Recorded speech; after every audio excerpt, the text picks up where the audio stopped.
Hi, I'm Jennifer Hamadi, and I'm in Green Oak Township with Edna Bauman, who worked at the Willow Run Defense Factory in Michigan. Edna, can you tell me the dates you were employed at Willow Run? Yes, very much so. I was transferred from the Phoenix Ford factory and at May 43, month of May of year 43. And I worked there for 2.5 years at the Willow Run Bomber plant. And I was laid off and they closed in August of 45. Okay, so you were employed there during World War II, so you're a real-life Rosie the Riveter. Yes. Could you tell me what position you held and what your daily job skills? Yes, when I hired in as a riveter. But at the stations where I was put, they did not have the type of riveting that I could do. So they put me on what they called soundproofing. I was put in soundproofing in all parts of the plane. And that was the ending of the section where I worked. And I worked there for 1 week, and then they transferred me at the beginning of the section where I was able to put the soundproofing in, because at the beginning where I was starting, they were riveting me in. I would get in to put soundproofing in, and when I went to come out, they had me riveted in. So they decided to transfer me to the other end where it was beginning. So that's where I finished up, at the beginning of the building. Okay, so you held a very non-traditional job for a woman. Right. What brought you into this position? What motivated you to apply for a job within a factory? Well, when I graduated, I didn't want office work. My superintendent from South Lyon said he would give me a requisition to work in an office, but I didn't want to. I wanted to work where I could make more money. Oh, okay, so money was a motivating factor. Problem, yes. Okay, so you weren't motivated at all by the Rosie the Riveter ads that were being published by the government for men going off to World War II? Because I didn't do very little riveting. And they told me, I started working there, if I went upstairs for 2 or 3 days and learned riveting, I would get the riveting wages. So that's what I did. When you applied for the position, did you have a hard time getting an interview? Were they surprised to see a woman applying for this type of work? No, because I didn't really have to apply. They transferred me from Phoenix Ford factory to the bomber plant. Okay. What type of training did you receive to do the type of jobs you did? You were involved building the airplanes and... The only kind of that I had to go upstairs for to learn was the riveting. But on the station where I worked, I could not rivet because it was all icebox riveting where only men could do it. So I was the only woman on my station, and I had to work the whole line where I had to put the soundproofing in to keep the sound, I guess, all through the line. But I was the only one on the line. We had 2 lines. I was the only one on our line to put the soundproofing in. You mentioned the icebox riveting, that only men could do that. What was the criteria that job was just segregated for men? Just for men, because a woman could not do those icebox rivets. Is it too industrial, too heavy duty? Right, right. And the women had smaller jobs. Can you guess, do you know how many women were employed at the factory during the time that you were employed there? I really wouldn't have any idea how many women there was, but there was more women than men at the time because so many of the men was in the service. And could you tell me about how you were treated? Were you welcomed into that position as a woman, or did you come across any type of... No, when I first started there, of course, I was young, and they wanted to sort of feel me out. And I let them know the very first thing. And so my foreman says, we're gonna start out one thing. I am your boss, and my name is Mr. What's his name right now? Anyway, I was so nervous that I thought, I'll never remember, but it was Mr. Higby. Oh. And I thought, oh, Higby, Bigby, I'll remember that, Bigby, Higby. So, a couple of days, I went in there, and I had to go to ask him something, and he said, I always wanted to be known as Mr. So I says, Mr. Pigby, and they all started laughing, and he said, you mispronounced my name. I almost went to pieces. So that was the end, I remember, but I only worked for him for 1 week. Mm-hmm. And they wanted me down at the beginning of the line. Mm-hmm. So that was the end of working for him. So the women there were generally treated fairly by the men there? And Yes, as far as I know, because the only station I worked was, I was the only woman. mm-hmm. And other places had a lot of women and men, but I was the only one that did soundproofing. Mm-hmm. And I went in there, and I could hear them talking a little bit of dirty words, and I just said, I just want you to know right now, I am single, but I don't like dirty words or dirty stories. And I just want to tell you, I'm not going to listen to any of that. And they treated me just like a daughter from then on. How old were you when you worked there? 23. 23. So, were there many minorities employed at Willow Run? Immigrants, African Americans? No. No? I don't even remember a colored person being there. Do you happen to know if you were paid as equally as the men that were paid? When I hired in at 75 cents an hour. Mm-hmm. And I worked there probably about 6 months. Mm-hmm. And the foreman said, you was hired in as a riveter, but you can't rivet on this end. Mm-hmm. He said, and I don't want to lose you, Mm-hmm. because I want you to keep on with being soundproofing. But if you go upstairs for 2 or 3 days and learn riveting, you will get paid riveting wages. So I went up there. And when I went up there, I was so surprised, because the teacher that was teaching me to rivet was my history teacher from South Line, which I didn't like. Oh, no. But we got along fine, and after I was there for 2 days, he says, go ahead and go downstairs and be a riveter. But there was no riveting where I worked for a woman. Mm-hmm. So I just kept on, but I got the men's wages. I went from 75 cents to $1.25, which was high wages at that time. Mm-hmm. So it sounds like you were treated fairly. Would you actually say there was a camaraderie between you and the men? Were you friendly? Did you eat lunch together? What was that like? No, we talked, but no, everybody ate their own lunch wherever they were. Okay. But there was a lot of dirty talk. But when I was around, there was no dirty talk. Mm-hmm. But a couple or 3 times I went to go up in the station in lunch hour, where I always ate and the other men was away. There would be maybe somebody up there. Mm-hmm. And often important figures came and visited the plants during the World War II. Did you have any experiences?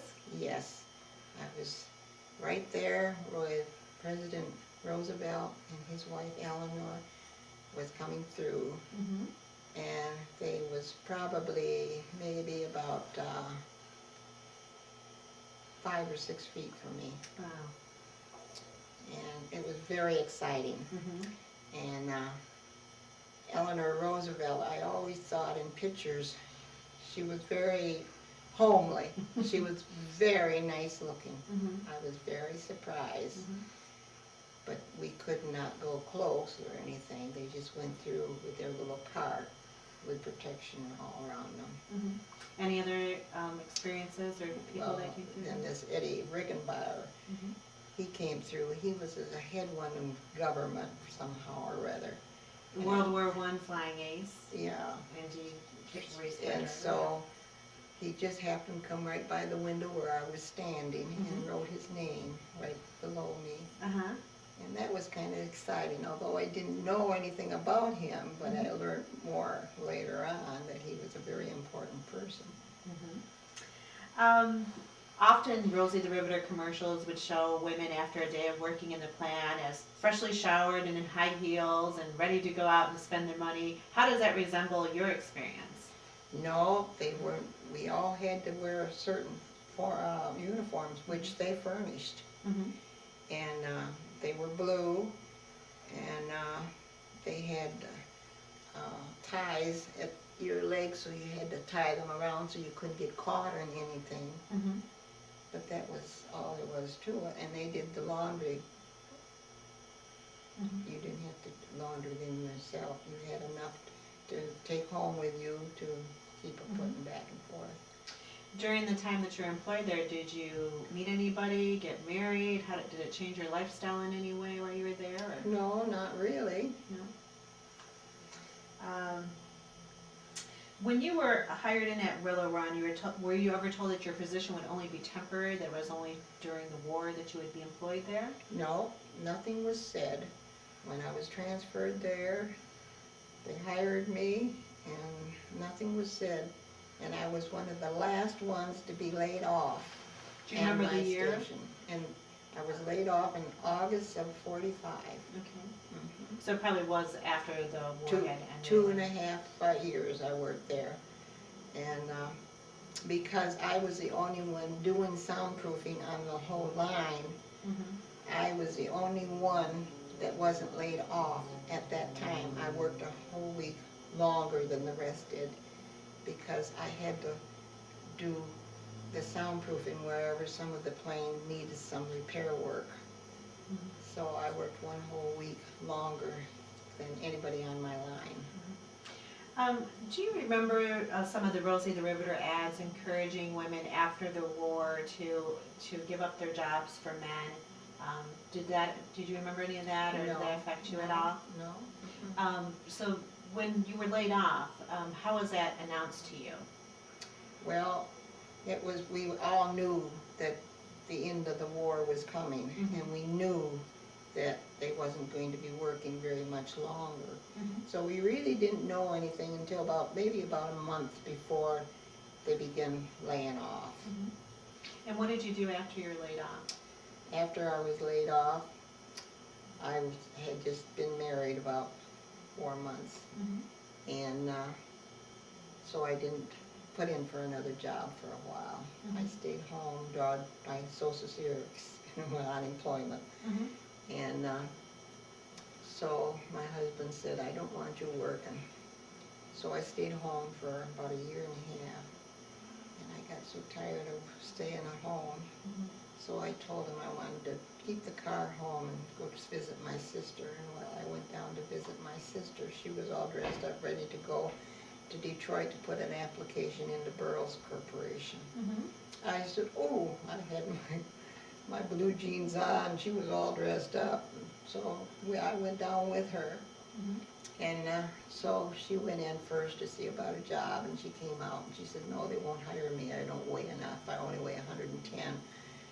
And they wouldn't hire me. I said, I'm going to go in.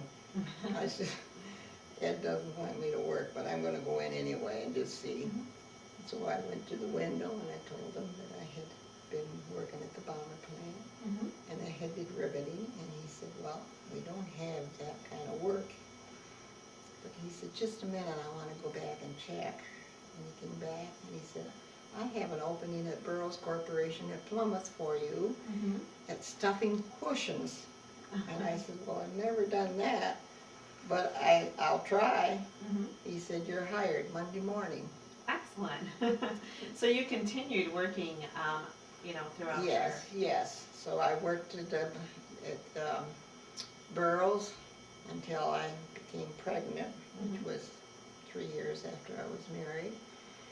And I worked there. I went on a leave, and I didn't go back. I thought, no, I'm going to wait for a while. So I waited until my daughter was about 3 years old. I went in to see about getting back to work, and they brought me back to Burroughs, and I worked there until I retired. Mhm. Well, it sounds like you share an experience a lot of Rosie the Riveters did, where it wasn't just working for the war effort, it was for financial gain, and also it was a great self-esteem booster to be learning a skill other than the typical women jobs of being a maid or Right. taking care of children. Right. Excellent. That was big money at that time, $1.25. Yes, yes. So, if you had not been given the opportunity to work at Willow Run in this non-traditional female job, what do you think you would have ended up doing? I have no idea, to tell you the truth. I was a farmer, and before I was married, I lived at home on the farm, and I used to milk cows. Mm-hmm. I was the only girl in the family. I had 3 sisters, but I was the boy of the family. I'd always go out. I had 6 cows every night I would milk, Mm-hmm. but I didn't milk in the morning because I had to go to school. Mm-hmm. But Did you meet your husband at the factory? Or? no, I didn't. In fact, we both went to the same school, but I did not know him. Mm-hmm. And we moved out at Salem, but we moved an awful lot, my family. Mm-hmm. I just get started in one school and moved to another school until we moved out at Salem, where my husband was living. And I had not known him all those other years, but I had heard about him. But at the school, his sister was going to the same school as I was, but he was in high school.